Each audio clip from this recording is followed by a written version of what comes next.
Putri dengan NIM 21106112007 dari kelas A Perbandingan Hukum Pidana Fakultas Hukum UPN Veteran Jakarta.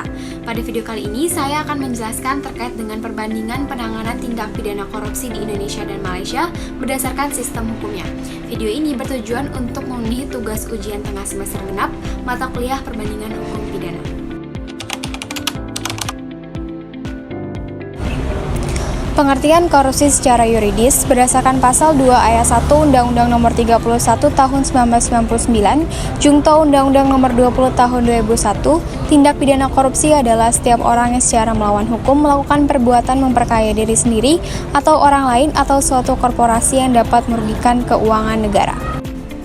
Seperti yang kita ketahui bahwa korupsi ini sudah menjadi suatu tantangan yang besar bagi bangsa Indonesia karena dinilai dapat melemahkan sendi-sendi negara. Korupsi, kolusi, dan nepotisme yang terjadi di Indonesia ini mirisnya bukanlah lagi sebuah fenomena, melainkan fakta yang telah menjadi bagian dari budaya yang perlu diberantas dengan berbagai upaya. Di Indonesia, korupsi sudah sangat memprihatinkan. Pejabat negara yang seharusnya memegang amanah rakyat untuk menjalankan kehidupan bernegara ini malah melakukan tindak pidana yang merampas hak-hak rakyat dan digunakan untuk kepentingan pribadi. Contohnya seperti kasus mega korupsi yang baru-baru ini terjadi terkait dengan korupsi tambang timah yang mencapai kerugian sebesar 271 triliun rupiah.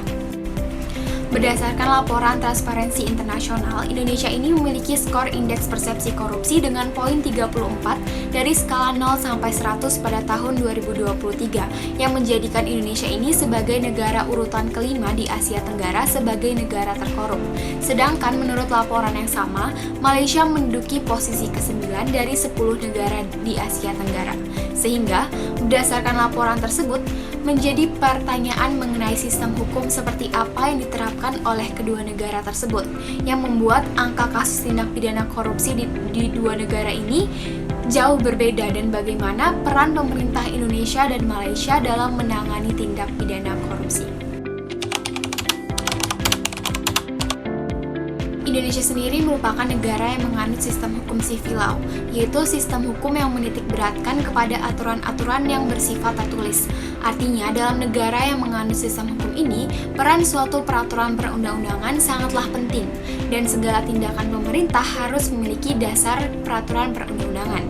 Sedangkan Malaysia merupakan negara yang menganut sistem hukum common law, yaitu hukum yang tidak tertulis. Namun, bukan berarti peraturan hukum di negara yang menganut sistem common law ini tidak ada yang tertulis, karena dalam sistem ini juga dikenal hukum yang bersifat tertulis atau status. Sumber hukum utama dalam sistem common law adalah putusan pengadilan.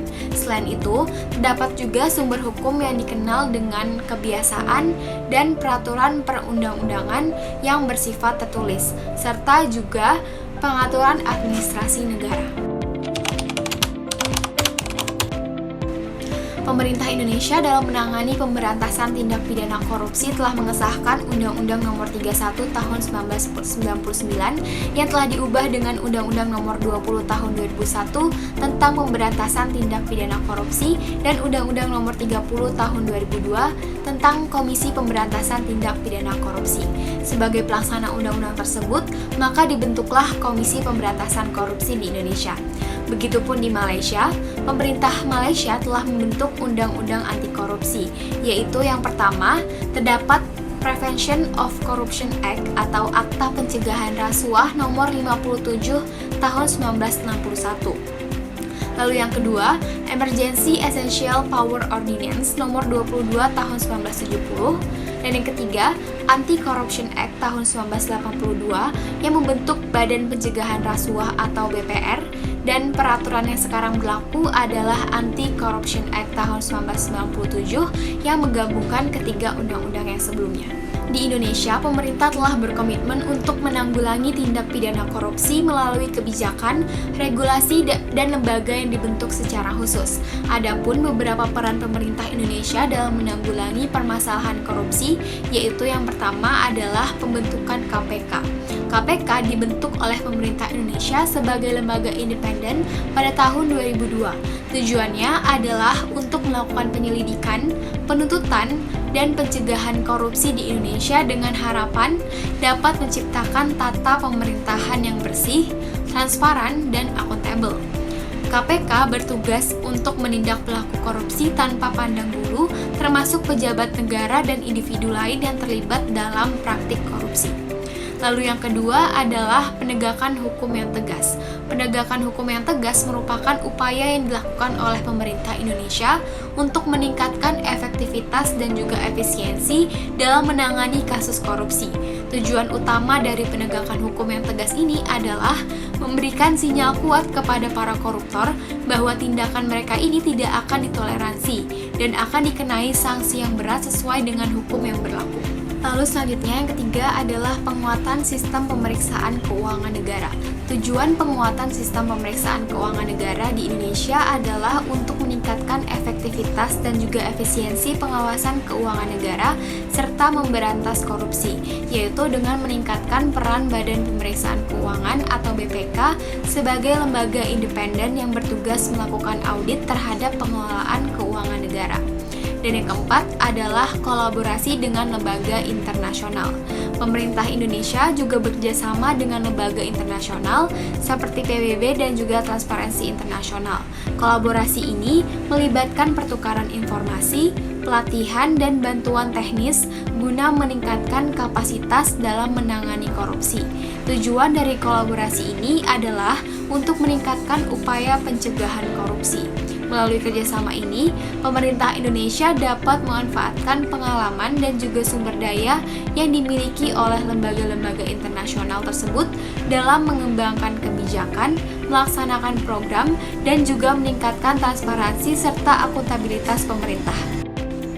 Sedangkan di Malaysia sendiri, pemerintahnya juga telah melakukan beberapa tindakan dalam menanggulangi tindak pidana korupsi ini. Seperti yang pertama yaitu adalah membuat kerangka hukum anti korupsi. Hukum anti korupsi yang paling signifikan adalah Akta Suruhanjaya Pencegahan Rasuah Malaysia tahun 2009. Akta ini didirikan untuk membentuk Suruhanjaya Pencegahan Rasuah Malaysia atau yang disingkat sebagai SPRM, yang merupakan lembaga pemerintah yang bertugas untuk menginvestigasi dan menuntut kasus-kasus korupsi. Pemerintah juga telah melibatkan berbagai institusi seperti polisi, jaksa, dan sistem peradilan dalam upaya penegakan hukum korupsi. Lalu yang kedua adalah pembentukan SPRM. SPRM ini jika di Indonesia sama halnya seperti dengan KPK, yaitu badan independen yang bertanggung jawab atas penegakan hukum terkait korupsi di Malaysia. SPRM ini memiliki kekuasaan untuk menyelidiki, menuntut, dan juga memberantas korupsi di sektor publik dan swasta. SPRM juga memiliki kewenangan untuk melakukan penyadapan dan penahanan terhadap para tersangka korupsi. Melalui SPRM, pemerintah Malaysia telah meningkatkan transparansi, akuntabilitas, dan efektivitas dalam menangani kasus-kasus korupsi. Selanjutnya yang ketiga adalah kolaborasi internasional. Pemerintah Malaysia juga berperan aktif dalam kerjasama internasional dalam menanggulangi korupsi. Bahkan Malaysia menjadi anggota Konvensi PBB terhadap korupsi sejak tahun 2008 dan telah melibatkan diri dalam upaya bersama dengan negara-negara lain untuk memerangi korupsi secara global. Melalui kerjasama ini, pemerintah Malaysia dapat bertukar informasi, pengalaman, dan praktik terbaik dengan negara-negara lain dalam upaya memerangi korupsi lintas batas. Dan selanjutnya yang terakhir adalah teknologi dan inovasi. Pemerintah Malaysia juga mengadopsi teknologi dan inovasi dalam upaya mereka untuk menanggulangi korupsi. Mereka telah menerapkan sistem elektronik seperti e-procurement atau pengadaan barang atau jasa elektronik untuk mengurangi resiko korupsi dalam proses pengadaan pemerintah. Selain itu, pemerintah juga telah menggunakan teknologi biometrik dan identifikasi wajah untuk meningkatkan keamanan dan integritas dalam identifikasi penduduk dan layanan publik. Berdasarkan hal tersebut, dapat dilihat bahwa kedua negara telah memiliki peran yang signifikan dalam menanggulangi tindak pidana korupsi di negara masing-masing. Dan pemerintahnya pun telah menunjukkan komitmen yang kuat untuk memberantas korupsi, seperti telah dibentuknya lembaga independen atau institusi penegak hukum yang bertanggung jawab dalam menanggulangi tindak pidana korupsi, dan dibentuknya peraturan-peraturan anti korupsi yang bertujuan untuk mencegah dan memberantas tindak pidana korupsi. yang pada intinya bahwa setiap pemerintah pada negara masing-masing ini terus berupaya untuk meningkatkan transparansi, akuntabilitas, dan juga integritas dalam menghadapi tantangan korupsi. Itulah tadi penjelasan dari saya terkait dengan perbandingan penanganan tindak pidana korupsi di Indonesia dan Malaysia berdasarkan sistem hukumnya.